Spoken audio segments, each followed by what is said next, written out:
வயசுல ஒரு உங்களோட 20 வயசுலயோ 25 வயசுலயோ மகளிர் தினம் கொண்டாடி இருக்கீங்களா?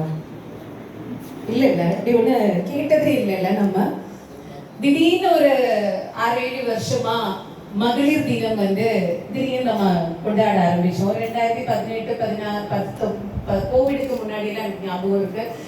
இந்த காலேஜ்ல எல்லாம் மகளிர் தினம் ரொம்ப சிறப்பா கொண்டாடணும். ஆனா அதுக்கு முன்னாடி அந்த மகளிர் தினம் அப்படிங்கிற ஒரு கான்செப்ட் நம்மளுக்கு கிடையாது. ஒருவேளை சின்ன பிள்ளைங்களுக்கு இருக்குமா இருக்கும். ஆனா ஒரு 40 வயசு 45 வயசு ஆனவங்களுக்கு எல்லாம் ஒரு நம்மளோட சின்ன வயசுல மகளிர் தினம் கொண்டாடி இதுக்கு இப்ப கூட சொல்லிட்டு போனாங்க. எதுக்காக நம்ம கிட்ட எதுக்காக மகளிர் தினம் கொண்டாடுறோம் அப்படின்னு கேட்டாலும் நம்மளுக்கு தெரியாது. ஏதோ ஃபாதர்ஸ் டே இருக்கு, மதர்ஸ் டே இருக்கு, அதே மாதிரி பெண்களுக்காகவும் ஒரு தினம்.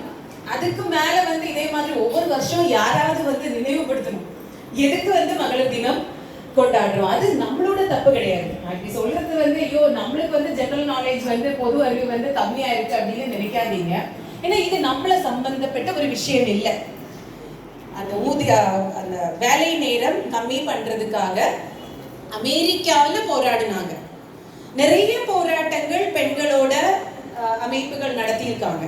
ஒரு 1950 60 ஐரோப்பிய நாடுகள்ல நிறைய போராட்டங்கள் நடந்துச்சு. அது கூட தான் டிசேபிள்டு பீப்புள் ஊனமுற்றவர்களும் போராட்டம் ஆரம்பிச்சது அதே காலகட்டத்துல தான். அதுல இருந்தெல்லாம் கிடைச்ச ஒரு எனர்ஜி.